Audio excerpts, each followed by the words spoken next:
दोस्तों नमस्कार। ये है मार्गदर्शन फॉर सिविल सर्विसेज। मैं अनुराग चौधरी। दोस्तों उत्तर प्रदेश माध्यमिक शिक्षा सेवा चयन बोर्ड द्वारा आयोजित टीजीटी पीजीटी परीक्षा नागरिक शास्त्र यानी सिविक्स के लिए हम प्रस्तुत कर रहे हैं चैप्टर वाइज अध्ययन और रिवीजन सामग्री, जिसके अंतर्गत हम टॉपिक वाइज इंपॉर्टेंट प्रश्नों को सॉल्व करेंगे। दोस्तों नागरिक शास्त्र के अध्यायवार प्रैक्टिस सेट का ये दूसरा भाग है, जिसमें हम राज्य की उत्पत्ति के प्रमुख सिद्धांतों जैसे दैवीय उत्पत्ति का सिद्धांत, शक्ति सिद्धांत, सामाजिक संविदा सिद्धांत, पितृसत्तात्मक सिद्धांत, मातृसत्तात्मक सिद्धांत और ऐतिहासिक या विकासवादी सिद्धांत से संबंधित महत्वपूर्ण प्रश्नों को सॉल्व करेंगे। इसमें सबसे पहले हम परीक्षाओं में पूछे गए प्रश्नों को रिवाइज करेंगे, उसके बाद आगामी परीक्षाओं के लिए संभावित प्रश्नों को हल करेंगे। तो आइए शुरू करते हैं आज का प्रैक्टिस सेट। दोस्तों आज का प्रैक्टिस सेट आधारित है राज्य की उत्पत्ति के सिद्धांत पर। तो आइए देखते हैं पहला प्रश्न। दोस्तों प्रश्न है कि राज्य की उत्पत्ति का सबसे प्राचीन सिद्धांत कौन सा है, आपको बताना है। ऑप्शन है दैवीय उत्पत्ति का सिद्धांत, शक्ति सिद्धांत, सामाजिक समझौता सिद्धांत या फिर विकासवादी सिद्धांत। तो सही उत्तर है राज्य की उत्पत्ति का सबसे प्राचीन सिद्धांत दैवीय उत्पत्ति का सिद्धांत माना जाता है। अगला प्रश्न देखते हैं, राज्य की उत्पत्ति के संबंध में मनु ने कौन सा सिद्धांत स्वीकार किया है। ऑप्शन है दैवीय सिद्धांत, शक्ति सिद्धांत, सामाजिक संविदा सिद्धांत या फिर पितृसत्तात्मक सिद्धांत। तो दोस्तों मनु जो हैं प्राचीन भारतीय राजनीतिक चिंतक हैं। इन्होंने राज्य की उत्पत्ति के संबंध में कौन सा दैवीय उत्पत्ति के सिद्धांत को स्वीकार किया है। अगला प्रश्न है, मनु का राज्य की उत्पत्ति का सिद्धांत आधारित है किस सिद्धांत पर। तो आप जानते हैं मनु का राज्य की उत्पत्ति का सिद्धांत दैवीय सिद्धांत पर आधारित है। अगला प्रश्न देखते हैं दोस्तों, बहुत ही महत्वपूर्ण है, राज्य की उत्पत्ति का दैवीय सिद्धांत यानी राज्य की उत्पत्ति का दैवीय सिद्धांत या दैवीय उत्पत्ति का सिद्धांत जो है किसने प्रतिपादित किया है। ऑप्शन देखिए, कार्ल मार्क्स ने, गिलक्राइस्ट ने, जेम्स प्रथम ने या एच.जे. लास्की ने। तो सही उत्तर है दोस्तों जेम्स प्रथम। ऑप्शन सी आपका सही उत्तर है। राज्य की उत्पत्ति का दैवीय सिद्धांत का प्रतिपादन जेम्स प्रथम ने किया था। देखिए, राज्य पृथ्वी पर ईश्वर का अवतरण है, एक महत्वपूर्ण कथन है। आपने कई बार हल किया है, ये प्रश्न कई बार परीक्षाओं में पूछा गया है। थोड़ा सा शब्दों में हेरफेर कर दिया जाता है इसमें। राज्य पृथ्वी पर ईश्वर का अवतरण है, राज्य पृथ्वी पर ईश्वर का पदक्षेप है या राज्य पृथ्वी पर ईश्वर की शोभा यात्रा है, ये कथन हीगल का है। याद रखिए, राज्य पृथ्वी पर ईश्वर का अवतरण है या राज्य पृथ्वी पर ईश्वर का पदक्षेप है, ये हीगल का कथन है। देखिए, इसी तरह से एक प्रश्न और है कि राज्य पृथ्वी पर ईश्वर की गति है, ये दोस्तों हीगल का कथन है। अगला प्रश्न देखते हैं, राज्य की उत्पत्ति का दैवीय सिद्धांत नहीं मानता है क्या। राजा लोग पृथ्वी पर जीवित प्रतिमाएं हैं, ये दैवीय उत्पत्ति का सिद्धांत मानता है। राजा ईश्वर का प्रतिनिधि होने के नाते केवल उसी के प्रति उत्तरदायी है, ये भी दैवीय उत्पत्ति के सिद्धांत में माना जाता है। ऑप्शन सी है कि राज्य सरकार और वास्तव में सभी संस्थाएं मानवीय चेतना का परिणाम हैं और वे ऐसी कृतियां हैं जो मानव के नैतिक उद्देश्यों को समझने के फलस्वरूप हुई हैं। तो दोस्तों ये आपका सही नहीं है। दैवीय उत्पत्ति का सिद्धांत ये नहीं मानता है कि राज्य सरकार और ये वास्तव में मानवीय चेतना के परिणाम हैं, ये दैवीय उत्पत्ति का सिद्धांत नहीं मानता है। और डी ऑप्शन है कि राजा के प्रति विद्रोह की भावना ही ईश्वर के प्रति विद्रोह है और जो ऐसा करेगा उसे मृत्युदंड मिलेगा। तो आपसे पूछा जा रहा है कि राज्य की उत्पत्ति का दैवीय सिद्धांत क्या नहीं मानता है। तो दोस्तों राज्य की उत्पत्ति का दैवीय सिद्धांत ये नहीं मानता है कि राज्य सरकार वास्तव में मानवीय चेतना के परिणाम हैं और ऐसी कृतियां हैं जो मानव के नैतिक उद्देश्यों को समझने के फलस्वरूप उत्पन्न हुई हैं। दोस्तों राज्य की उत्पत्ति का दैवीय सिद्धांत शॉर्ट में समझ लेते हैं। दैवीय सिद्धांत ये मानता है कि जो राज्य है वो ईश्वर का बनाया हुआ है और राजा लोग ईश्वर की जीवित प्रतिमाएं हैं या ईश्वर के प्रतिनिधि हैं। अगर कोई राजा की आज्ञा का पालन नहीं करता है तो ईश्वर के आज्ञा का पालन या ईश्वर उसे दंड देते हैं। और देखिए, इस विचार का समर्थन करने वाले लोगों ने या जेम्स प्रथम जैसे राजा, लुई 14वां ने जैसे ये कहा था कि दोस्तों राजा का अपमान ईश्वर का अपमान है। अगला प्रश्न है राज्य की उत्पत्ति का दैवीय सिद्धांत। देखिए ऑप्शन देख लीजिए, धर्म को राजनीति से मिलाता है, धर्म को राजनीति से अलग करता है, सामंतीय शासक की सर्वोच्चता में विश्वास करता है, या फिर लोकप्रिय संप्रभुता में विश्वास करता है। दोस्तों राज्य की उत्पत्ति का जो दैवीय सिद्धांत है ये क्या करता है, धर्म को राजनीति से मिलाता है। अगला प्रश्न देखते हैं, राज्य की उत्पत्ति के शक्ति सिद्धांत पर आधारित है। देखिए यहाँ पे है कि निम्नलिखित में से कौन सा मिलान गलत किया गया है, आपको बताना है। पहला है कि राज्य की बहुलवादी धारणा मैकाइवर और लास्की, ये सही सुमेलित है। राज्य की शक्ति धारणा मैकियावेली, ये भी सही सुमेलित है। अराजकतावादी मार्क्स और बेंथम, ये सही सुमेलित नहीं है, क्योंकि मार्क्स मार्क्सवादी विचारक है, बेंथम उपयोगितावादी विचारक है, अराजकतावादी विचारक ये लोग नहीं हैं। इसके अलावा सर्वसत्तावादी हेगेल और बेरी हार्डी, ये आपका सही है। तो दोस्तों ऑप्शन सी आपका सही सुमेलित नहीं है। अगला प्रश्न देखते हैं, कैटलिन के अनुसार राजनीति विज्ञान का विषय क्षेत्र क्या है?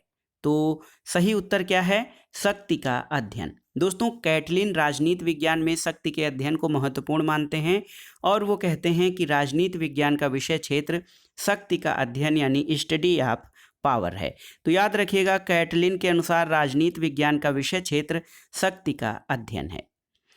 अगला प्रश्न है कि राजनीति विज्ञान शक्ति की रचना और भागीदारी का अध्ययन करता है, ये परिभाषा किसने दी है? तो याद कर लीजिए, लासवेल और कापलान। दोस्तों लासवेल और मार्टिन कैपलान की अवधारणा है कि राजनीति विज्ञान शक्ति की रचना और भागीदारी का अध्ययन करता है। अगला प्रश्न देखते हैं, निम्नलिखित में से किसने इस विचार का समर्थन किया है कि राजनीतिक शक्ति की अवधारणा राजनीति के अध्ययन की आधारभूत अवधारणा है? तो देखिए ऑप्शन है डेविड एप्टर, एलेन बाल, एमोस और लिकाक। तो सही उत्तर है एलेन बाल। दोस्तों एलेन बाल ने अपनी पुस्तक मॉडर्न पॉलिटिक्स एंड गवर्नमेंट में ये बताया है कि राजनीतिक शक्ति की अवधारणा राजनीति के अध्ययन की आधारभूत यानी फंडामेंटल कॉन्सेप्ट है। अगला प्रश्न है दोस्तों, शक्ति की राजनीति, लोक कल्याण की राजनीति, तकनीकी राजनीति और दलीय राजनीति की प्रवृत्ति जो है वो केंद्रीकरण की प्रवृत्ति का मुख्य कारण रही है, ये कथन किसका है? ऑप्शन देखिए, C.F. Strong, K.C. व्हीयर, लास्की या जेम्स वाइस। तो सही उत्तर है ये कथन प्रोफेसर K.C. व्हीयर का है, जो कहते हैं कि शक्ति की राजनीति, लोक कल्याण की राजनीति, तकनीकी राजनीति और दलीय राजनीति की प्रवृत्ति केंद्रीकरण की प्रवृत्ति का मुख्य कारण रही है। अगला प्रश्न देखते हैं, शक्ति जो है विनिश्चयों के निर्माण में सहभागिता है, ये कथन किसका है? तो सही उत्तर है ये कथन लासवेल का है। लासवेल राजनीति के शक्ति सिद्धांत के मुख्य प्रवर्तक में हैं। Lasswell, Catlin, Kaplan. वो कहते हैं लासवेल का विचार है कि शक्ति विनिश्चयों के निर्माण में सहभागिता है। अगला प्रश्न है देखिए, शक्ति नहीं बल्कि सदिच्छा राज्य का आधार है। Bill not force is the basis of state. तो दोस्तों ये वाक्य किस विचारधारा का प्रतिनिधित्व करता है, आपको बताना है। तो सही उत्तर है ये आदर्शवादी विचारधारा का प्रतिनिधित्व करता है कि शक्ति नहीं बल्कि इच्छा राज्य का आधार है। अगला प्रश्न है दोस्तों, ये किसने कहा है कि राज्य का आधार शक्ति नहीं इच्छा है, यानी ये किस विचारक का कथन है? उत्तर है T.H. ग्रीन। दोस्तों थॉमस हिल ग्रीन का विचार है कि राज्य का आधार शक्ति नहीं बल्कि इच्छा है।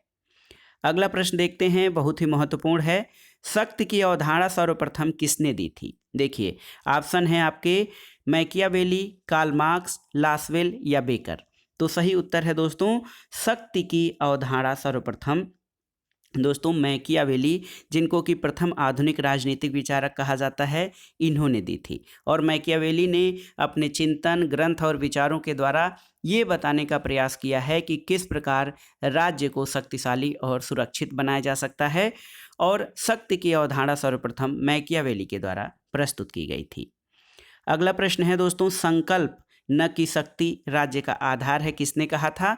तो उत्तर है ये कथन ग्रीन का है। आप जानते हैं, जो कहते हैं कि इच्छा न कि शक्ति राज्य का आधार है, या संकल्प न कि शक्ति राज्य का आधार है, T.H. ग्रीन का कथन है।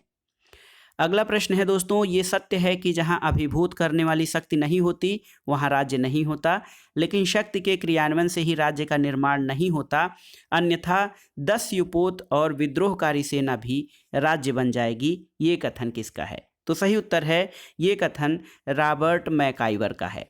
रॉबर्ट मैकाइवर का मानना है कि ये सत्य है कि जहां अभिभूत करने वाली शक्ति नहीं होती वहां राज्य नहीं होता, लेकिन शक्ति के क्रियान्वयन से ही राज्य का निर्माण नहीं होता, अन्यथा 10 युपोत यानी डाकुओं का झुंड और विद्रोहकारी सेना भी राज्य बन जाएगी। ये कथन रॉबर्ट मैकाइवर का है।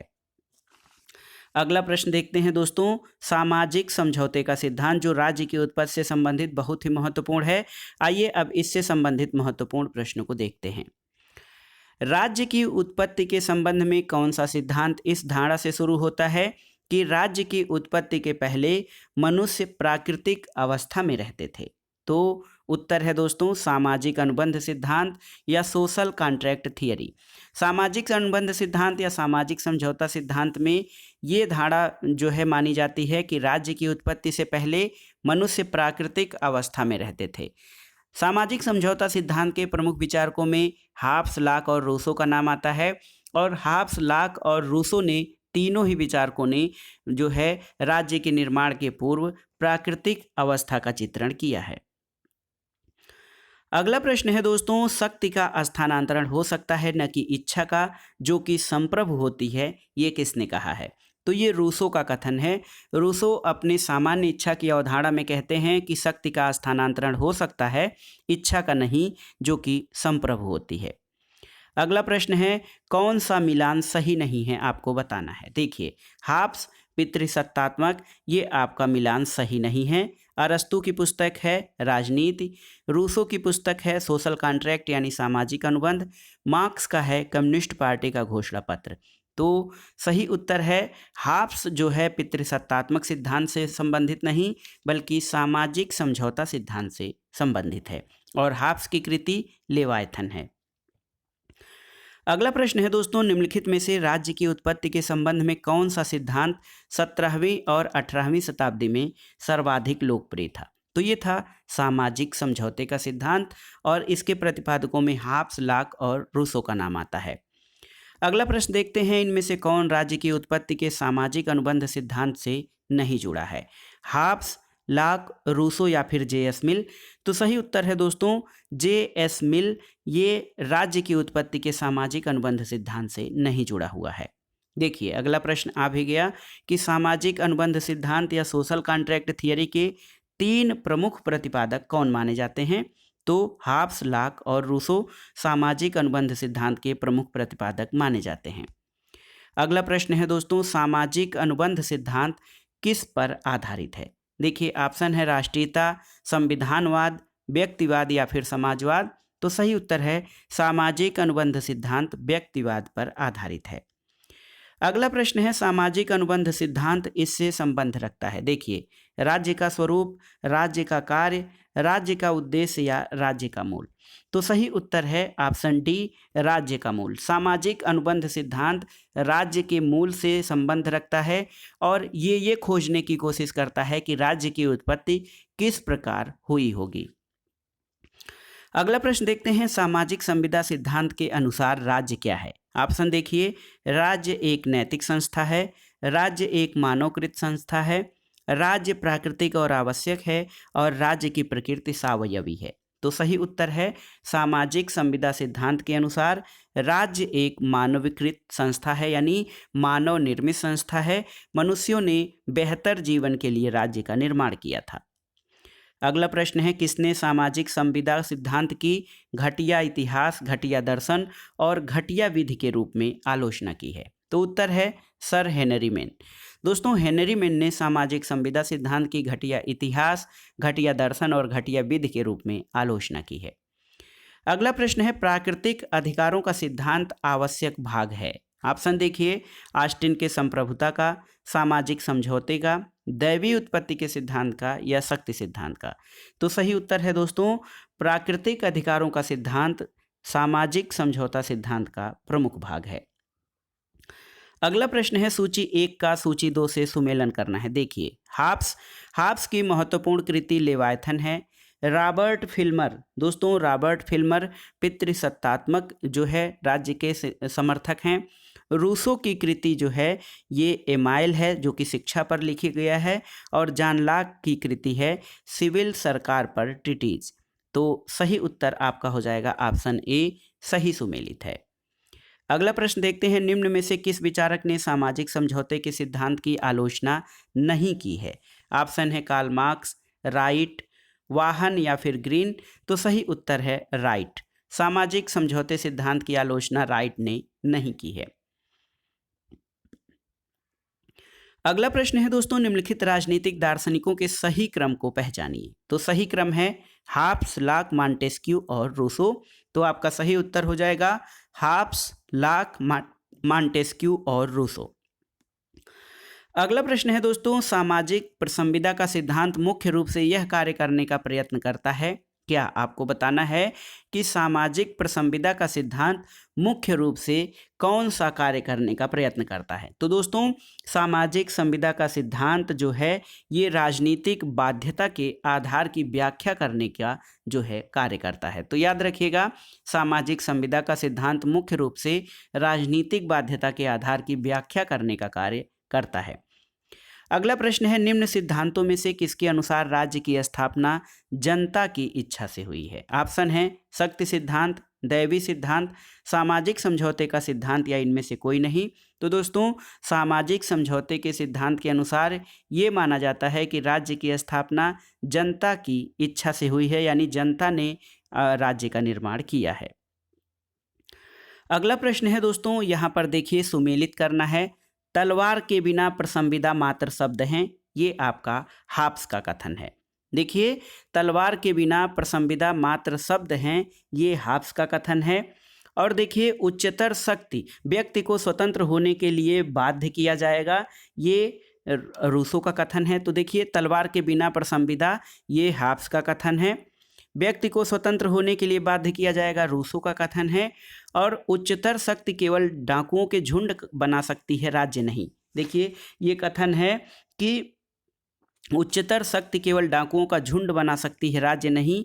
ये एक प्रकार से देखिए मैकाइवर से मेल खाता है, लेकिन यहाँ पर इसका सही सुमेलन बोंदा हो जाएगा। तलवार के बिना प्रसंविदा मात्र शब्द हैं, हाब्स हो जाएगा। व्यक्ति को स्वतंत्र होने के लिए बाध्य किया जा सकता है, रूसो का कथन है। और राज्य का कार्य व्यक्ति में आत्मनिर्भरता की भावना को नष्ट करता है, उसके उत्तरदायित्व को कमजोर करता है, ये मिल का कथन है। लेकिन इसी प्रकार का देखिए एक वक्तव्य है कि मैकाइवर का कहना है कि अभिभूत करने वाली जहाँ शक्ति नहीं होती वहाँ राज्य नहीं होता, लेकिन शक्ति कह रहे हैं कि शक्ति के क्रियान्वयन से राज्य का निर्माण नहीं होता है, बल्कि 10 युपोत और अन्यथा विद्रोहकारी सेना और 10 युपोत भी राज्य बन जाएगी। तो यहाँ पे जो मिलान के लिए दिया है इसमें सही मिलान इसका बोंदा से होगा, लेकिन इसी तरह का वक्तव्य जो है मैकाइवर का भी है। अगला प्रश्न है दोस्तों, थॉमस हाब्स से संबंधित प्रश्नों को देखते हैं।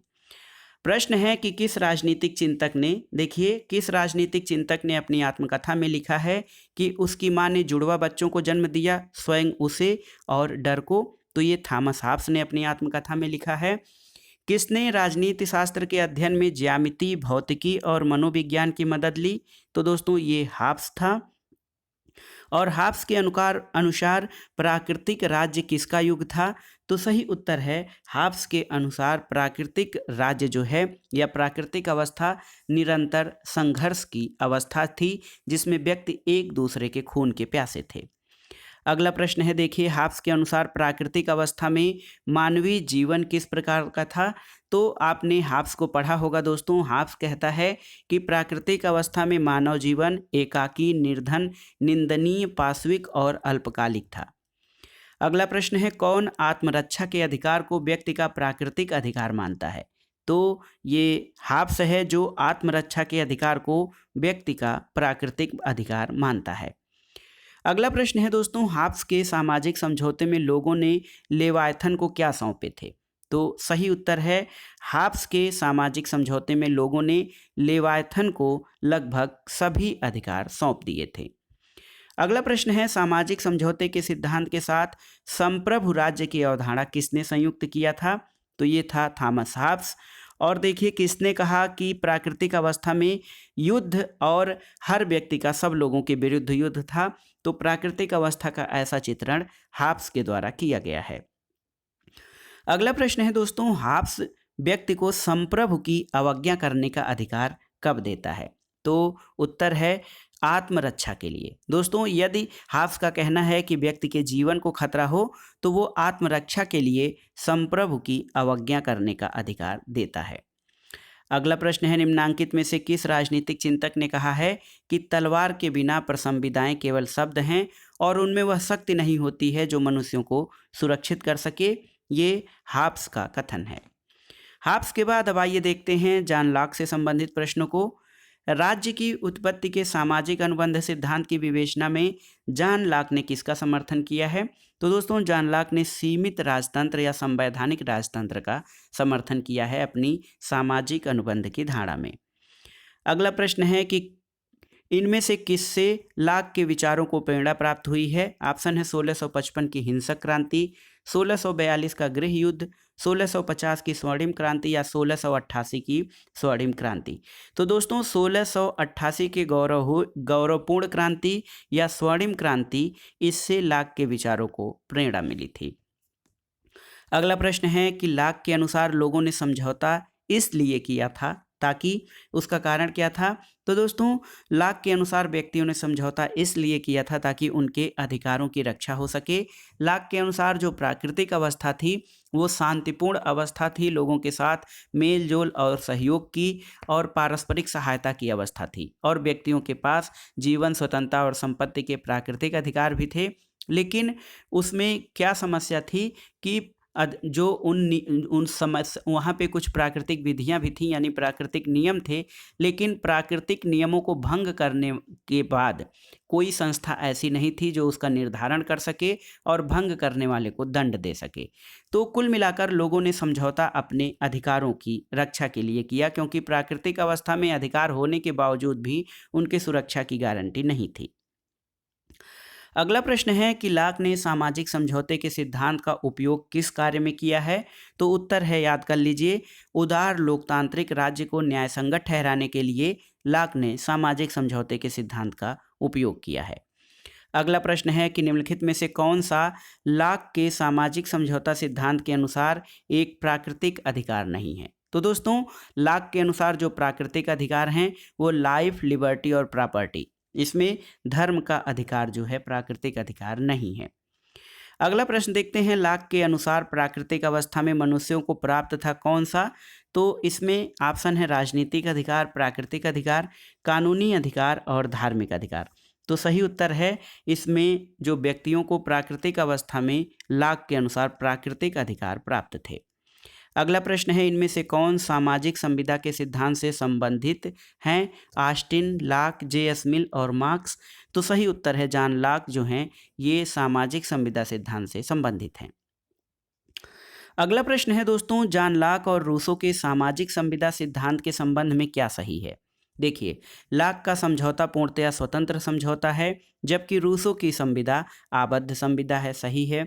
लॉक समुदाय को नगण्य शक्तियाँ देता है, जबकि रूसो की संविदा में व्यक्ति का समुदाय में संपूर्ण समर्पण हो जाता है, सही है। लॉक की संविदा में व्यक्तियों के अधिकार सुरक्षित हो जाते हैं, जबकि रूसो की संविदा में व्यक्ति के अधिकारों का अवसान हो जाता है। तो इस प्रकार उपर्युक्त सभी जॉन लॉक और रूसो की सामाजिक संविदा के सिद्धांत के संबंध में सही हैं। अगला प्रश्न, अब आइए रूसो से संबंधित देखते हैं। रूसो से संबंधित प्रश्नों को, रूसो के लिए किसे सामान्य इच्छा की अभिव्यक्ति के रूप में माना जाता है? ऑप्शन है सत्य, कर्तव्य, शक्ति या कानून। तो सही उत्तर है कानून को। दोस्तों रूसो के लिए कानून जो है वो सामान्य इच्छा की अभिव्यक्ति है। अगला प्रश्न है कि निम्नलिखित में से कौन रूसो के जनरल विल या सामान्य इच्छा की विशेषताएं थी? तो देखिए, कथन एक है कि यह आंतरिक इच्छा की अभिव्यक्ति है, सही है। यह हर व्यक्ति की सबसे अच्छी इच्छा है, ये भी सही है। ये अस्थाई है, सही है। और ये व्यक्तिगत है, ये सही नहीं है। तो दोस्तों रूसो की जो सामान्य इच्छा है वो आंतरिक इच्छा है, हर व्यक्ति की सबसे अच्छी इच्छा है और ये अस्थायी होती है, यानी ऑप्शन सी कथन 1, 2 और 3 सही हैं। अगला प्रश्न है, प्राकृतिक अवस्था में रहने वाले मनुष्यों को आदर्श बर्बर या सभ्य जंगली की संज्ञा किसने दी है? तो रूसो ने दिया है। अगला प्रश्न है, रूसो की सामान्य इच्छा के संबंध में कौन सा कथन सही नहीं है, आपको बताना है। तो देखिए, यह राज्य में कानून का स्रोत है, ये सही है। यह सदैव जनहित में होती है, ये भी सही है।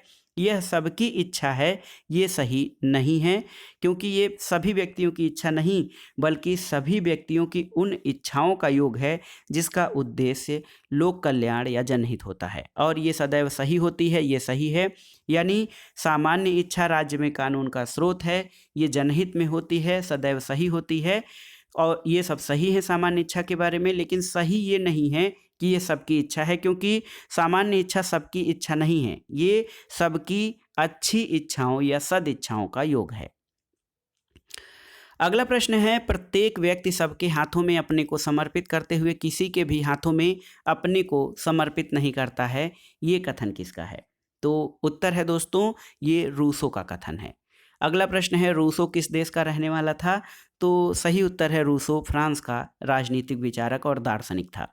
एक महत्वपूर्ण कथन है, मनुष्य स्वतंत्र रूप से जन्म लेता है लेकिन पग पग पर जंजीरों से जकड़ा हुआ है, ये कथन किस विचारक का है?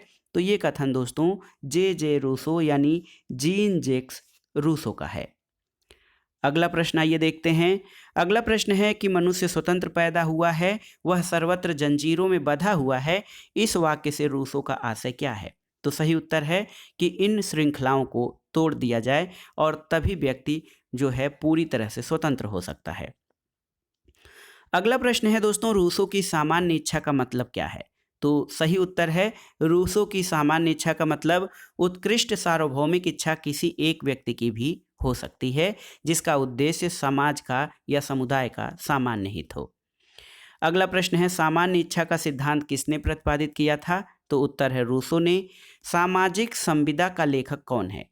तो दोस्तों सामाजिक संविदा, या आपसे मैंने कहा था कि जब आप पुस्तकों को याद करिए तो विचारकों द्वारा लिखित पुस्तकों का हिंदी अनुवाद भी याद कर लिया करिए, क्योंकि कभी कभी इस तरह के भी प्रश्न आते हैं। जैसे यहाँ पे ये प्रश्न है, रूसो की कृति है दोस्तों सोशल कॉन्ट्रैक्ट, और उसका हिंदी दे रहा है कि सामाजिक संविदा। जैसे लेक्चर्स ऑन ज्यूरिस्प्रूडेंस यानी विधि शास्त्र पर व्याख्यान पुस्तक हिंदी में भी पूछ लेता है कि ये किसकी रचना है। अगला प्रश्न है दोस्तों, सामान्य इच्छा के प्रति वास्तविक आपत्ति ये है कि जहाँ तक ये इच्छा है सामान्य नहीं है, और जहाँ तक सामान्य है ये इच्छा नहीं है, ये कथन किसका है? तो ये कथन हाबहाउस का है, जो कहते हैं कि सामान्य इच्छा के प्रति वास्तविक आपत्ति ये है कि जहाँ तक इच्छा है सामान्य नहीं है, और जहाँ तक सामान्य है इच्छा नहीं है। अगला प्रश्न है दोस्तों, ऐतिहासिक विकासवादी सिद्धांत से। तो आइए देखते हैं, निम्नलिखित में से कौन सा ऐतिहासिक सिद्धांत माना जाता है? तो उत्तर है विकासवादी सिद्धांत को। अगला प्रश्न है, इतिहास के बिना नागरिक शास्त्र जड़ विहीन है और नागरिक शास्त्र के बिना इतिहास फल विहीन है, ये किसका कथन है? तो दोस्तों ये कथन सीले का है, लेकिन इसमें थोड़ा सा शब्दों का हेर फेर करके ये प्रश्न हर बार परीक्षा में पूछा जाता है। सीले का कथन है कि राजनीति के बिना इतिहास निष्फल है और इतिहास के बिना राजनीति निर्मूल है, या फिर इतिहास की राजनीति विज्ञान के बिना फल नहीं है और राजनीतिक विज्ञान का इतिहास के बिना जड़ नहीं है। तो याद रखिएगा, ये सीले का कथन है। अगला प्रश्न है दोस्तों, राज्य के विकास में कौन से सहायक तत्व रहे हैं? देखिए, रक्त संबंध, मनुष्य की सहज सामाजिक प्रवृत्ति, आर्थिक गतिविधियां, या उपर्युक्त सभी। तो दोस्तों राज्य के विकास में ये सभी तत्व सहायक रहे हैं। अगला प्रश्न देखते हैं, राज्य के विकास में मुख्य भूमिका किसके द्वारा निभाई गई है? ऑप्शन है, देखिए सही उत्तर, राज्य के विकास में सर्वाधिक भूमिका, जो मुख्य भूमिका रक्त संबंध, धर्म, शक्ति, राजनीतिक चेतना और आर्थिक गतिविधियां, इन सभी की महत्वपूर्ण भूमिका रही है राज्य के विकास में। अगला प्रश्न है, किनमें से राज्य की उत्पत्ति के ऐतिहासिक सिद्धांत के तत्व पाए जाते हैं? तो उत्तर है दोस्तों, रक्त संबंध, धर्म, युद्ध और राजनीतिक चेतना, इन सभी में जो है राज्य की उत्पत्ति के ऐतिहासिक सिद्धांत के तत्व पाए जाते हैं। अगला प्रश्न है दोस्तों, राज्य की उत्पत्ति के किस सिद्धांत ने राज्य को एक क्रमिक विकास का परिणाम माना है? तो दोस्तों, दैवी उत्पत्ति का सिद्धांत ईश्वर की रचना मानता है। शक्ति सिद्धांत राज्य को मानता है कि राज्य की उत्पत्ति बल प्रयोग पे हुई है। पितृसत्तात्मक सिद्धांत ये मानता है कि पिता जो है परिवार का मुखिया होता है, और ऐसे जो हैं कई संगठन जुड़ने से जो है पितृसत्तात्मक राज्य की उत्पत्ति होती है। लेकिन जो सबसे महत्वपूर्ण सिद्धांत है राज्य की उत्पत्ति का, ऐतिहासिक अथवा विकासवादी सिद्धांत, वो राज्य को क्रमिक विकास का परिणाम मानता है। तो सही उत्तर है, राज्य की उत्पत्ति का जो ऐतिहासिक अथवा विकासवादी सिद्धांत है वो राज्य को क्रमिक विकास का परिणाम मानता है। अगला प्रश्न है, राज्य की उत्पत्ति के संबंध में कौन सा सिद्धांत सर्वमान्य है? तो सही उत्तर है विकासवादी सिद्धांत या ऐतिहासिक सिद्धांत। ये राज्य की उत्पत्ति के संबंध में सर्वमान्य सिद्धांत है। अगला प्रश्न है दोस्तों, राज्य की उत्पत्ति का सबसे सही सिद्धांत कौन सा है? तो आप जानते हैं विकासवादी सिद्धांत। और एक चीज बता दें कि ऐतिहासिक सिद्धांत या फिर विकासवादी सिद्धांत दोनों एक ही हैं। अगला प्रश्न है कि आधुनिक राज्य के विकास के लिए कौन सा तत्व उत्तरदायी है? तो सही उत्तर है दोस्तों, आधुनिक राज्य के विकास के लिए जो सर्वाधिक उत्तरदायी तत्व है वो है राष्ट्रीय चेतना का विकास। तो याद रखिए, राष्ट्रीय चेतना का विकास आधुनिक राज्य के विकास के लिए सबसे उत्तरदायी तत्व है। अगला प्रश्न है, राज्य की उत्पत्ति का कौन सा सिद्धांत काल्पनिक नहीं है? दोस्तों, दैवी सिद्धांत, शक्ति सिद्धांत, सामाजिक समझौता सिद्धांत, ये सभी काल्पनिक सिद्धांत माने जाते हैं। लेकिन ऐतिहासिक या विकासवादी सिद्धांत ये काफ़ी हद तक सर्वमान्य और काफ़ी हद तक सही माना जाता है कि राज्य की उत्पत्ति विकास का परिणाम है। अगला प्रश्न है कि निम्नलिखित कथनों में से कौन सा सही नहीं है, आपको बताना है। ऑप्शन है, राज्य अमूर्त और सरकार मूर्त है, ये सही है। समाज राज्य से व्यापक है, ये भी सही है। सरकार राज्य का अभिकर्ता है, ये भी सही है। और राज्य की सदस्यता ऐच्छिक है, ये सही नहीं है।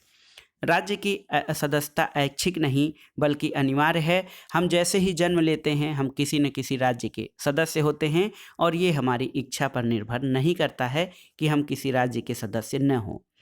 अगला प्रश्न है, आधुनिक राजनीतिक सिद्धांत के प्रमुख समर्थक कौन हैं? ऑप्शन देखिए, Charles Merriam, David Easton, Harold Lasswell या उपयुक्त सभी। तो दोस्तों, ये सभी विचारक आधुनिक राजनीतिक सिद्धांत के समर्थकों में आते हैं।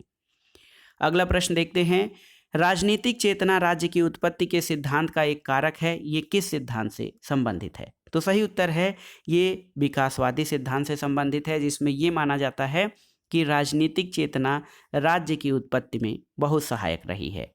अगला प्रश्न है दोस्तों, किसने रूसो के सामान्य इच्छा सिद्धांत और सामाजिक अनुबंध के नैतिक महत्व को अनुबंध के आध्यात्मिक सिद्धांत के रूप में जो है विकसित किया था?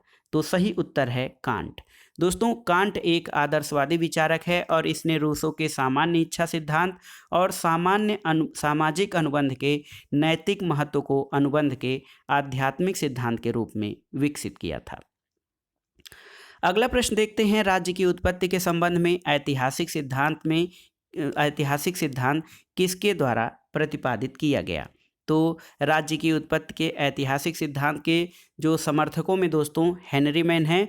ओपेनहाइमर राज्य की उत्पत्ति के शक्ति सिद्धांत के प्रतिपादक माने जाते हैं। यहाँ पर देखिए, एक महत्वपूर्ण कथन है कि राज्य न ही ईश्वर की रचना है, न श्रेष्ठ शारीरिक बल की, न ही प्रस्तावों और सम्मेलनों की कृति है, न ही परिवार का विस्तार मात्र है। ये कथन किसका है? तो सही उत्तर है, ये कथन गार्नर का है, जो कहते हैं राज्य न तो ईश्वर की रचना है, न श्रेष्ठ शारीरिक बल की, न प्रस्तावों और सम्मेलनों की कृति है, न ही परिवार का विस्तार मात्र, यानी इन सबसे बहुत अधिक है राज्य की जो है, राज्य इन सबसे बहुत अधिक है। अगला प्रश्न आइए देखते हैं दोस्तों, आधुनिक युग में पुलिस राज्य की अवधारणा पुरानी पड़ गई है, ऐसा क्यों है? तो उत्तर है कल्याणकारी राज्य के उदय के कारण। अगला प्रश्न है, वर्तमान समय में राज्य की उत्पत्ति का कौन सा सिद्धांत सबसे अधिक मान्य है? तो ऐतिहासिक या विकासवादी सिद्धांत सर्वाधिक मान्य सिद्धांत माना जाता है राज्य की उत्पत्ति का। अगला प्रश्न है दोस्तों, आंग्ल भाषी जगत में राजनीतिक सिद्धांत मर चुका है, साम्यवादी देशों में वो बंदी है और अन्यत्र मर रहा है, ये कथन किसका है? तो उत्तर है ये कथन रॉबर्ट डहल का है, जो कहते हैं कि आंग्ल भाषी जगत में राजनीतिक सिद्धांत मर चुका है, साम्यवादी देशों में बंदी है और अन्यत्र मर रहा है। अब आइए राज्य की उत्पत्ति से संबंधित कुछ अन्य सिद्धांतों को देखते हैं। मार्क्स के अनुसार राज्य क्या है? तो दोस्तों, मार्क्स के अनुसार राज्य वर्ग शोषण का एक यंत्र या वर्ग शोषण के लिए एक संस्था है। पितृसत्तात्मक सिद्धांत का प्रबल समर्थक कौन था? तो ये हेनरी मैन है दोस्तों, पितृसत्तात्मक सिद्धांत के प्रमुख समर्थक। अगला प्रश्न है, मातृक सिद्धांत के अनुसार परिवार का प्रमुख कौन होता था? तो सबसे बड़ी महिला सदस्य मातृक सिद्धांत के अनुसार परिवार का प्रमुख होती थी। अगला प्रश्न है, ये किसने कहा है कि राज्य व्यक्ति का बृहद स्वरूप होता है? तो उत्तर है ये कथन प्लेटो का है। वो कहते हैं कि राज्य व्यक्ति का बृहद रूप है। राज्य एक परिवार का विस्तार है, ये कथन किसका है? तो सही उत्तर है दोस्तों, ये कथन एरिस्टोटिल यानी अरस्तु का है। वो कहते हैं कि राज्य एक परिवार का विस्तार है। अगला प्रश्न है, देखिए बहुत ही महत्वपूर्ण कथन है, राज्य परिवारों और गांवों का संगठन है जिसका उद्देश्य एक पूर्ण और आत्मनिर्भर जीवन प्रदान करना है। तो ये अरस्तु का कथन है। अगला प्रश्न है, अरिस्टोटिल यानी अरस्तु के अनुसार राज्य किस प्रकार की संस्था है? तो उत्तर है राज्य एक स्वाभाविक संस्था है। अगला प्रश्न है, कौन ये मानता है कि राज्य व्यक्ति से पूर्व है? तो उत्तर है अरस्तु। दोस्तों, अरस्तु मानते हैं कि राज्य व्यक्ति का पूर्वगामी है, लेकिन ये कहा जाए तो ऐतिहासिक आधार पर व्यक्ति पहले आता है, राज्य बाद में। लेकिन मनोवैज्ञानिक आधार पर देखा जाए तो पूर्णता पहले आती है, राज्य पूर्ण है, व्यक्ति उसका अंग है, तो इसलिए राज्य व्यक्ति का पूर्वगामी है। अगला प्रश्न है, अरस्तु के अनुसार राज्य का अस्तित्व। तो सही उत्तर है अरस्तु के अनुसार राज्य का अस्तित्व विकास का परिणाम है और इसीलिए अरस्तु राज्य को प्राकृतिक और स्वाभाविक संस्था मानते हैं। अगला प्रश्न है दोस्तों, निम्नलिखित में से कौन सा राज्य की उत्पत्ति की सही व्याख्या करता है? आपको बताना है। तो राज्य की उत्पत्ति की सही व्याख्या देखिए, राज्य का दैवी सिद्धांत, समझौता सिद्धांत, विकासवादी सिद्धांत और अपने सीमित रूप में उपर्युक्त सभी। तो देखा जाए तो यहाँ सही उत्तर होगा अपने सीमित रूप में उपर्युक्त सभी राज्य की उत्पत्ति की व्याख्या करते हैं। लेकिन यदि ये प्रश्न पूछा जाए कि राज्य की उत्पत्ति का सर्वमान्य सिद्धांत क्या है, तो आप विकासवादी या ऐतिहासिक सिद्धांत को सही उत्तर मानेंगे। यहाँ पर राज्य की उत्पत्ति की सही व्याख्या जो है कौन करता है? तो अपने सीमित रूप में सभी जो हैं राज्य की उत्पत्ति की व्याख्या करते हैं। अगला प्रश्न है दोस्तों, किसने कहा है कि आधुनिक राज्य का मुख्य पक्ष उसकी भूमि, शारीरिक हिंसा का साधनों पर एकाधिकार और उसकी वैधानिकता है? ये कथन किसका है? तो ये कथन मैक्स वेबर का है। अगला प्रश्न है, राज्य सरकार के संसाधनों से संगठित एक व्यक्ति है जो कानून का निर्माण और क्रियान्वयन करती है, ये किसका कथन है? तो दोस्तों, ये कथन एवी डायसी का है, जो कहते हैं कि राज्य सरकार के संसाधनों से संगठित एक व्यक्ति है जो कानून का निर्माण और क्रियान्वयन करता है। अगला प्रश्न है, निम्नलिखित में से किसने राज्य के जीवधारी सिद्धांत का प्रतिपादन किया है? ऑप्शन है Herbert Spencer, Milton Friedman, Marx और बेंथम। तो सही उत्तर है स्पेंसर। दोस्तों, हर्बर्ट स्पेंसर राज्य के सावयव सिद्धांत के प्रतिपादक हैं और वो मानते हैं कि जिस प्रकार व्यक्ति के हाथ पैर और जीवन होता है, उसी प्रकार राज्य भी उसी प्रकार से यानी एक जीवधारी के समान है। अगला प्रश्न है दोस्तों, नागरिक शास्त्र के शिक्षण का प्रमुख लक्ष्य अच्छे नागरिक और उच्च श्रेणी का नागरिक चरित्र उत्पन्न करना है, ये कथन किसका है? ये कथन विनिंग एंड बिनिंग का है, जो नागरिक शास्त्र के शिक्षण का प्रमुख लक्ष्य अच्छे नागरिक और उच्च श्रेणी के नागरिक चरित्र उत्पन्न करना मानते हैं। अगला प्रश्न देखते हैं, निम्न वक्तव्यों में कौन सा वक्तव्य राज्य की उत्पत्ति के विषय में मार्क्सवादी सिद्धांत को स्पष्ट करता है? तो दोस्तों, राज्य की उत्पत्ति का जो मार्क्सवादी जो है वो मानता है कि राज्य जो है वर्ग आधारित संस्था है और राज्य की उत्पत्ति उत्पादन के शोषण परक संबंधों के रक्षा के लिए हुई थी। तो ऑप्शन सी आपका सही उत्तर हो जाएगा। अगला प्रश्न देखते हैं, कथन और विचारकों को सुमेलित करना है। मैं ही राज्य हूँ। दोस्तों, मैं ही राज्य हूँ ये लुई 14वें का कथन है। राज्य व्यक्ति का पूर्वगामी है, तो ये अरस्तु का कथन है। राज्य पृथ्वी पर ईश्वर का अवतरण है, हीगल का कथन है। और राज्य व्यक्ति का बृहद रूप है, प्लेटो का कथन है।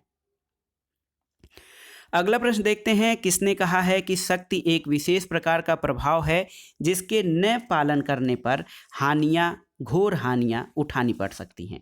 तो देखिए, ये बहुत ही महत्वपूर्ण कथन है। किसने कहा है दोस्तों कि शक्ति जो है एक विशेष प्रकार का प्रभाव है जिसके न पालन करने पर घोर हानियां उठानी पड़ सकती हैं। तो ये रॉबर्ट डहल का कथन है।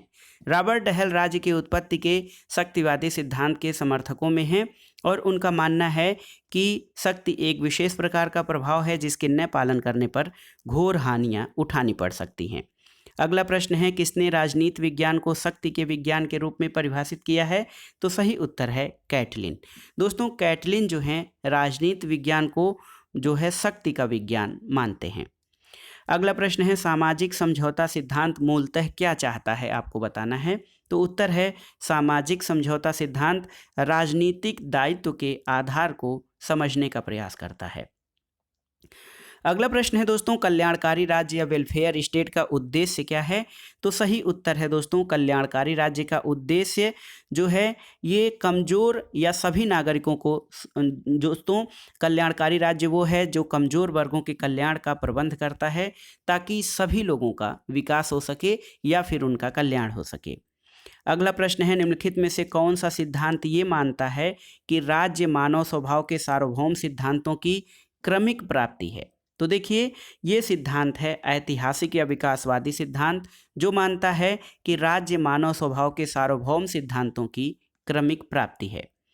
अगला प्रश्न है, प्राकृतिक अवस्था शांति, सुरक्षा, पारस्परिक सहायता और सद्भाव की अवस्था थी। उसकी एकमात्र दुर्बलता ये थी कि उसमें अधिकारों को लागू करने वाले दंडाधिकारियों यानी मजिस्ट्रेट का अभाव था। प्राकृतिक अवस्था का इस प्रकार का चित्रण किसके द्वारा किया गया है? तो उत्तर है दोस्तों, ये चित्रण लॉक के द्वारा किया गया है। अगला प्रश्न देखते हैं, हाब्स के अनुसार सामाजिक संविदा समाप्त कर देती है किसको? तो सही उत्तर है, हाब्स के अनुसार जो सामाजिक संविदा है ये मनुष्य के अहमवादी सुखवादी प्रकृति की समाप्त कर देती है। अगला प्रश्न है, टॉमस हाब्स ने निम्नलिखित में से किस एक को औचित्यपूर्ण सिद्ध करने के लिए सामाजिक संविदा सिद्धांत को प्रतिपादित किया है? तो सही उत्तर है दोस्तों, निरंकुश शासन। आप जानते हैं कि हाब्स निरंकुश संप्रभुता का प्रतिपादक है और निरंकुश शासन को जो है औचित्यपूर्ण सिद्ध करने के लिए उसने सामाजिक समझौता सिद्धांत का प्रतिपादन किया है। अगला प्रश्न है, निम्नलिखित में से कौन सा राज्य की उत्पत्ति के विकासवादी सिद्धांत का समर्थक नहीं है? तो सही उत्तर है दोस्तों, कौटिल्य। कौटिल्य जो है राज्य की उत्पत्ति के समझौतावादी सिद्धांत को मानते हैं और ये कहते हैं कि राज्य की उत्पत्ति व्यक्तियों द्वारा किए गए समझौते के परिणाम स्वरूप हुई है। और वो कहते हैं कि जब समाज में मत्स्य न्याय की स्थिति थी, यानी कि एक बड़ी मछली छोटी मछलियों को खा जाती थी, ऐसे में लोगों ने समझौता करके अपने लिए शासन, शासक इन सब की व्यवस्था की ताकि उनकी रक्षा हो सके। अगला प्रश्न है, मार्क्सवादियों के अनुसार राज्य की रचना के पूर्व अस्तित्व में आदिम समाज की क्या विशेषता थी? तो सही उत्तर है, मार्क्सवादियों का मानना था कि राज्य की रचना के पूर्व जो अस्तित्व में रहा आदिम समाज वो एक वर्ग विहीन समाज था, यानी उस समय कोई भी वर्ग और कोई क्लास नहीं था, यानी कोई भी धनी या निर्धन नहीं था और वर्गों में किसी प्रकार का कोई भी भेद भी नहीं था। अगला प्रश्न है दोस्तों, लोक कल्याणकारी राज्य कहा जाता है किसे? आपको बताना है। तो उत्तर है, लोक कल्याणकारी राज्य उदारवाद और समाजवाद के मध्य की स्थिति यानी व्यक्तिवाद और समाजवाद के मध्य की स्थिति को लोक कल्याणकारी राज्य कहा जाता है। अगला प्रश्न है, राज्य शोषक वर्ग की कार्यकारी समिति है, ये विचार किस विचारधारा के जो है विचारकों का है? तो सही उत्तर है, मार्क्सवादियों से जुड़ा है ये विचार जो कहते हैं कि राज्य शोषक वर्ग की कार्यकारी समिति मात्र है। अगला प्रश्न है दोस्तों, जॉन लॉक के राजनीतिक दर्शन का सही क्रम क्या है? तो देखते हैं, सही क्रम है नैसर्गिक अधिकार, प्राकृतिक अवस्था, उसके बाद समझौता, फिर नागरिक समाज। देखिए, प्राकृतिक अधिकार, प्राकृतिक अवस्था, अनुबंध यानी समझौता और नागरिक समाज, ये लॉक के राजनीतिक दर्शन का सही क्रम है। अगला प्रश्न है दोस्तों, ये किसने कहा है कि राज्य संपत्ति को उत्पन्न नहीं करता बल्कि स्वयं उसका जन्म संपत्ति की रक्षा के लिए हुआ है? तो बहुत ही महत्वपूर्ण कथन है। लाक दोस्तों, ये लाक का कथन है, जॉन लाक, जो कि प्रमुख उदारवादी विचारक है और एक प्रकार से देखा जाए तो वो पूंजीवाद को जो है तार्किक रूप से सिद्ध करने का या पूंजीवाद की औचित्यता सिद्ध करने के लिए इस विचार को कहता है कि राज्य संपत्ति को उत्पन्न नहीं करता, बल्कि स्वयं उसका जन्म संपत्ति की रक्षा के लिए हुआ है। आइए अब देखते हैं सूची 1 का सूची 2 से सुमेलन करते हैं। रूसो दोस्तों, रूसो जो है ये मानता है कि मनुष्य एक पतित प्राणी है। लाक का कहना है कि प्राकृतिक अवस्था में संचालन के लिए कुछ नियम थे जो सभी पर लागू होते हैं। हाब्स का कथन है कि तलवार के बिना प्रसंविदा मात्र शब्द हैं और बोदा कहते हैं कि संप्रभुता नागरिकों और प्रजाजनों पर विधि द्वारा अनियंत्रित सर्वोच्च शक्ति है। तो इसमें आपका सही कथन या सही ऑप्शन ए हो जाएगा। अगला प्रश्न है, रूसो लाक से पूर्णतः प्रभावित है, किस मामले में? तो प्राकृतिक अधिकारों के सिद्धांत में रूसो लाक से पूरी तरह प्रभावित है। अगला प्रश्न है दोस्तों, निम्नलिखित में से किसने राज्य उत्पत्ति के शक्ति सिद्धांत का समर्थन किया है? ऑप्शन है रूसो, मॉन्टेस्क्यू, ओपेनहाइमर या जे.एस. मिल। तो सही उत्तर है राज्य की उत्पत्ति के शक्ति सिद्धांत के समर्थक ओपेनहाइमर हैं। अगला प्रश्न देखते हैं, सगोत्रता समाज को जन्म देती है और कालांतर में समाज राज्य को जन्म देता है, ये शब्द किसके हैं? तो सही उत्तर है ये मैकाइवर का कथन है कि सगोत्रता यानी रक्त संबंध समाज को जन्म देता है और कालांतर में समाज राज्य को। अगला प्रश्न है दोस्तों, प्रमुख पुस्तकों को उनके लेखकों से सुमेलित करना है। आइए देखते हैं, सुमेलन करते हैं। जेम्स प्रथम की पुस्तक है the law of free monarchy. Locke का है the two treatise on civil government. Rousseau की रचना है द सोशल कॉन्ट्रैक्ट और बिलोबी की द नेचर ऑफ स्टेट। तो सही मिलान आपका ऑप्शन डी हो जाएगा दोस्तों। अगला प्रश्न आइए देखते हैं। अगला प्रश्न है, देखिए बहुत ही महत्वपूर्ण प्रश्न है कि रूसो के अनुसार प्राकृतिक अवस्था के प्रारंभिक चरण में मनुष्य का जीवन अत्यंत सादा और सुखी था, लेकिन बाद में ये भ्रष्ट हो गया, ऐसा क्यों है? तो सही उत्तर है संपत्ति के विकास के कारण। रूसो का मानना है कि संपत्ति का विकास, इसके कारण व्यक्ति का जीवन बाद में भ्रष्ट हो गया। अगला प्रश्न है, किसने राज्य की उत्पत्ति संबंधी दैवी सिद्धांत को न्यायोचित ठहराने के लिए true law of free monarchy नामक पुस्तक लिखी थी? तो सही उत्तर है जेम्स प्रथम ने दोस्तों राज्य के दैवी उत्पत्ति सिद्धांत को जो है न्यायोचित ठहराने या उसका तार्किक विवरण सिद्ध करने के लिए, तार्किक रूप से उसको सिद्ध करने के लिए true law of free monarchies नामक पुस्तक लिखा था। और जेम्स प्रथम का कहना था कि राजा लोग पृथ्वी पर ईश्वर की जीवित प्रतिमाएं हैं। अगला प्रश्न है दोस्तों, राज्य की उत्पत्ति के संबंध में संविदा प्रवर्तकों की व्याख्या गलत है। कारण है कि संविदावेत्ता संविधान की कोई निश्चित तिथि बताने में समर्थ नहीं है। तो देखा जाए दोस्तों तो इसमें देखिए ए और आर दोनों सही हैं और आर ए की सही व्याख्या नहीं करता है।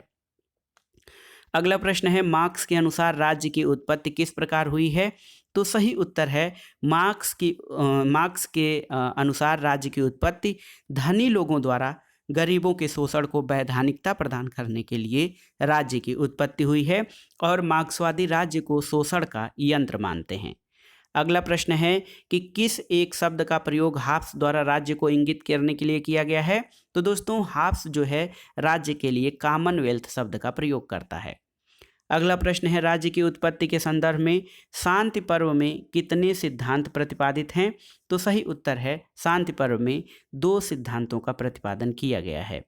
अगला प्रश्न है, यदि लेवायथन इतिहास की कुंजी के रूप में व्यर्थ है तो यह राज्य के सिद्धांत के रूप में भी निष्फल है, ये कथन किसका है? तो ये वाहन का कथन है, जो कहते हैं कि लेवायथन यदि इतिहास की कुंजी के रूप में व्यर्थ है तो यह राज्य के सिद्धांत के रूप में भी निष्फल है। नेक्स्ट क्वेश्चन देखते हैं दोस्तों, किस भाषा में शब्द स्टेटस, जिससे शब्द स्टेट उत्पन्न हुआ है, पहली बार प्रयुक्त हुआ है? ऑप्शन है ग्रीक, जर्मन, ट्यूटोनिक या इंग्लिश। तो दोस्तों स्टेटस शब्द जिससे कि स्टेट यानी राज्य शब्द उत्पन्न हुआ है, ये ट्यूटोनिक भाषा का, प्राचीन ट्यूटोनिक भाषा का शब्द है।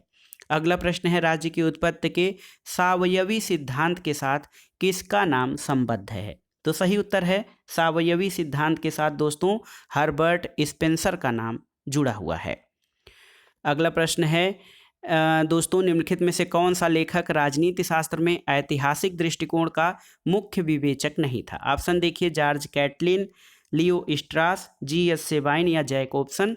तो सही उत्तर है जॉर्ज कैटलिन। दोस्तों, जॉर्ज कैटलिन राज्य की उत्पत्ति के या राजनीति विज्ञान में शक्ति जो है राजनीति विज्ञान का आधार या आधारभूत अवधारणा शक्ति है, ऐसा कैटलिन का मानना है, और ये ऐतिहासिक दृष्टिकोण के विवेचक नहीं हैं। एक प्रश्न देखिए, बहुत ही महत्वपूर्ण है, कई बार परीक्षाओं में पूछा गया है। राष्ट्र राष्ट्रीयता योगित राज्य है, ये किसका कथन है? तो ये गिलक्राइस्ट का कथन है, जो कहते हैं कि राष्ट्र राष्ट्रीयता योगित राज्य है। अगला प्रश्न है दोस्तों, राज्य के विकास संबंधी निम्नलिखित चरणों का सही कालक्रम चुनिए। तो सही कालक्रम जो है वो है, सबसे पहले देखिए दोस्तों, प्राच्य साम्राज्य आते हैं, उसके बाद ग्रीक नगर राज्य आते हैं, फिर उसके बाद दोस्तों रोमन साम्राज्य का नंबर आता है, फिर सामंती राज्य, और सबसे लास्ट में राष्ट्र राज्य आता है। तो सही उत्तर आपका ऑप्शन सी हो जाएगा। सबसे पहले प्राच्य साम्राज्य आएगा और सबसे लास्ट में राष्ट्र राज्य आएगा। अगला प्रश्न है दोस्तों, ये किसने कहा है कि राज्य एक निश्चित क्षेत्र के अंदर विधि के लिए संगठित जनता है? तो ये वुडरो विल्सन का कथन है। दोस्तों, राज्य एक निश्चित क्षेत्र के अंदर विधि के लिए संगठित जनता है, वुडरो विल्सन का कथन है। अगला प्रश्न है कि राष्ट्रीय राज्य निम्नलिखित में से किसके प्रभाव का संयुक्त उत्पाद था? राष्ट्रीय राज्य जो है ये पुनर्जागरण, वाणिज्यिक क्रांति, धर्म सुधार आंदोलन, इन सभी के प्रभावों का संयुक्त उत्पाद था। तो आप इसको नोट कर लीजिएगा या याद कर लीजिए। अगला प्रश्न है दोस्तों, रूसो के बाद किस दार्शनिक ने सामाजिक संविदा की अवधारणा को दार्शनिक उपकरण के रूप में प्रयुक्त किया है? तो उत्तर है जॉन राल्स। जॉन राल्स आधुनिक युग के न्याय संबंधी विचारक माने जाते हैं और इनकी पुस्तक है ए थियरी ऑफ जस्टिस। इन्होंने रूसो के बाद जो है सामाजिक संविदा की अवधारणा को दार्शनिक उपकरण के रूप में प्रयोग किया है। अगला प्रश्न है, सही सुमेलन करना है सूची 1 का सूची 2 से। देखिए, समाज के अंदर ही राज्य का अस्तित्व है, किंतु वह समाज का रूप भी नहीं है, ये कथन किसका है? तो ये दोस्तों लास्की का विचार है। राज्य अस्तित्व में है क्योंकि अपराध भी अस्तित्व में है, ये स्पेंसर का मानना है। समाज वास्तव में एक संविदा है किंतु राज्य एक साझेदारी है, ये बर्क का कथन है। और राज्य सामाजिक मेहराब का केंद्रीय पत्थर है, मैकाइवर का विचार है। तो इस आधार पर आपका सही सुमेलन हो जाएगा 2, 3, 1, 4 यानी ऑप्शन बी। अगला प्रश्न है दोस्तों, सामाजिक समझौता सिद्धांत के तीनों प्रतिपादकों हाब्स, लॉक और रूसो किस एक बात पर सहमत हैं? तो दोस्तों, हाब्स, लॉक और रूसो एक बात पर सहमत हैं कि राजनीतिक शक्ति जनता से प्राप्त होती है, यानी राजनीतिक शक्ति के स्रोत जनता होती है।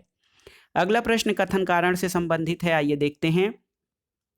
कथन है दोस्तों, राज्य व्यक्ति का पुरोगामी है, यानी राज्य व्यक्ति से पहले है। कारण है कि राज्य के बाहर रहने वाला मनुष्य, पशु या देवता है। तो यहाँ पर देखिए दोस्तों, दोनों कथन सही हैं, लेकिन कारण जो है कथन की सही व्याख्या नहीं करता है। तो इसलिए ए और आर दोनों सही हैं, लेकिन आर ए की सही व्याख्या नहीं करता है। ये दोनों कथन दोस्तों प्राचीन यूनानी विचारक अरस्तु के हैं। अगला प्रश्न है, निम्नलिखित में से कौन हाब्स के सामाजिक समझौता सिद्धांत से संबंधित नहीं है? आपको बताना है। धन प्राप्ति की इच्छा या शक्ति प्राप्ति की इच्छा हिंसा की ओर प्रेरित करती है, हाब्स का विचार है। मनुष्य का जीवन एकाकी था, सही है, हाब्स का विचार है। प्राकृतिक कानून की कुछ खास असुविधाओं को जो है समाप्त करना था सामाजिक समझौता के द्वारा, ये भी सही है। और सत्ताधारी के विरुद्ध करना, ये सही नहीं है। हाब्स के सामाजिक समझौता सिद्धांत में सत्ताधारी के विरुद्ध करना जो है संबंधित नहीं है। इसके अलावा अन्य जो कथन है वो सही हैं। अगला प्रश्न है दोस्तों, किसका कथन है कि अपने जन्म के समय से ही कुछ लोग पराधीनता के लिए नियत होते हैं और कुछ लोग शासन करने के लिए? तो इसको इस शब्द में भी पूछ सकता है कि अपने जन्म से ही कुछ लोग शासित होने के लिए नियत होते हैं, जबकि कुछ लोग शासन के लिए। तो ये अरस्तु का कथन है। अगला प्रश्न है दोस्तों, यदि लेवायथन इतिहास के मूलभूत सिद्धांत के रूप में निरुपयोगी है तो यह राजनीतिक सिद्धांत के रूप में भी निष्फल है। ये कथन किसका है? तो उत्तर है ये C.E. वाहन यानी वाहन का कथन है कि लेवायथन इतिहास के मूलभूत सिद्धांत के रूप में निरुपयोगी है। अगला प्रश्न है दोस्तों, सेबाइन के अनुसार वह दार्शनिक कौन है जिसने सर्वप्रथम राज्य को वह अर्थ प्रदान किया जो आधुनिक राजनीतिक व्यवहार में उसके साथ जुड़ गया है? ऑप्शन है प्लेटो, अरस्तु, रोमन न्यायविद या मैकियावेली। तो सही उत्तर है वो मैकियावेली है। और सेबाइन के अनुसार मैकियावेली प्रथम दार्शनिक है जिसने सर्वप्रथम राज्य को वह अर्थ प्रदान किया जो आधुनिक राजनीतिक व्यवहार में उसके साथ जुड़ गया है। अगला प्रश्न है कि दोस्तों, मानव समाज राज्य के माध्यम से संबंधित व्यक्तियों का बालू का ढेर नहीं बल्कि समूहों का ऊर्ध्वगामी पद सोपान है। ये किसका कथन है? तो ये प्रसिद्ध विचारक फिगिस का कथन है, याद कर लीजिए। अगला प्रश्न है दोस्तों, निम्न विचारकों में से किसने मनुष्य को भोला भाला जंगली या सभ्य जंगली कहा है? तो आप जानते हैं नोबेल सोविच की अवधारणा कि प्राकृतिक अवस्था में व्यक्ति सभ्य जंगली था, ये रूसो कहता है। अगला प्रश्न है, किसने लाक की प्राकृतिक अवस्था को अस्पष्ट प्राकृतिक अवस्था कहा है? तो सही उत्तर है दोस्तों मैकफर्सन। मैकफर्सन ने लाक की प्राकृतिक अवस्था को अस्पष्ट प्राकृतिक अवस्था की संज्ञा दी है। अगला प्रश्न है, किसका मानना है कि लेवायथन क्रामवेल की चापलूसी में लिखा गया ग्रंथ है? तो सही उत्तर है क्लेरेंडन। दोस्तों क्लेरेंडन हाब्स का और उसकी कृति लेवायथन का घोर आलोचक था। उसने कहा है कि लेवायथन क्रामवेल की चापलूसी में लिखा गया था। अगला प्रश्न है, लेवायथन की प्रति को किसने यह कहते हुए जला दिया था कि मैंने कभी कोई ऐसी पुस्तक नहीं देखी जिसमें इतना राजद्रोह, देशद्रोह और अधार्मिकता भरी हुई है? तो सही उत्तर है दोस्तों ये कथन क्लेरेंडन का है जिसने हाब्स के लेवायथन को उसकी आलोचना करते हुए जला दिया था। अगला प्रश्न है, हाब्स का लेवायथन राजनीतिक दर्शन की श्रेष्ठ कृति है, ये किसका विचार है? तो माइकल ओकसाट वो कहते हैं कि हाब्स का लेवायथन राजनीतिक दर्शन की श्रेष्ठ कृति है। दोस्तों हाब्स का लेवायथन निरंकुश राजतंत्र का जो है समर्थन करता है, लेकिन उसमें जो दिए गए विचार हैं वो इतने क्रमबद्ध और वैज्ञानिक रूप से व्यवस्थित किए गए हैं, इसके आधार पर ओकसाट उसको राजनीतिक दर्शन की श्रेष्ठ कृति मानता है। अगला प्रश्न है कि ये सत्य है जहाँ दमनकारी शक्ति नहीं होती वहाँ राज्य नहीं होता, लेकिन शक्ति के प्रयोग से ही राज्य का निर्माण नहीं होता, अन्यथा 10 युपोत अथवा विद्रोहकारी सेना भी एक राज्य कही जा सकती है। ये किसका कथन है?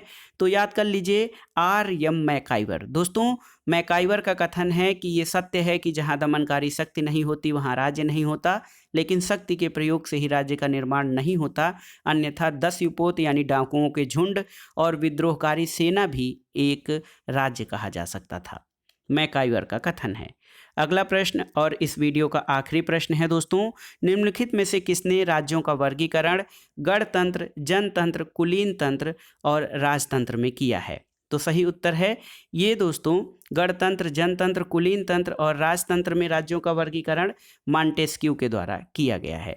तो ये था आज का वीडियो। इसमें आपने राज्य की उत्पत्ति के सिद्धांतों के संबंध में महत्वपूर्ण प्रश्नों और साथ ही साथ उनसे संबंधित अन्य प्रश्नों के बारे में पढ़ा जो आपके आगामी परीक्षाओं के लिए बहुत ही उपयोगी तथा महत्वपूर्ण हैं। दोस्तों ये श्रृंखला हम जल्दी ख़त्म करने का प्रयास करेंगे ताकि आप संपूर्ण सिलेबस को एक बार पढ़ जाएं और साथ ही साथ अगर जो आप पढ़ लिए हों तो आपका रिवीजन भी हो जाए। और ये रिवीजन या ये श्रृंखला दोस्तों आपके लिए आगामी परीक्षाओं में कितना लाभदायक हो रही है हमें कमेंट बॉक्स में ज़रूर बताइएगा, ताकि हम इसको और भी अच्छे ढंग से प्रस्तुत कर सकें। इसमें कौन सी कमी है उसके बारे में भी बताइएगा, आपके सुझाव आमंत्रित हैं। वीडियो आपको कैसा लगा हमें कमेंट बॉक्स में ज़रूर बताइएगा। वीडियो को लाइक करें, शेयर करें और इस चैनल मार्गदर्शन फॉर सिविल सर्विसेज को सब्सक्राइब करें। वीडियो देखने के लिए धन्यवाद दोस्तों, नमस्कार।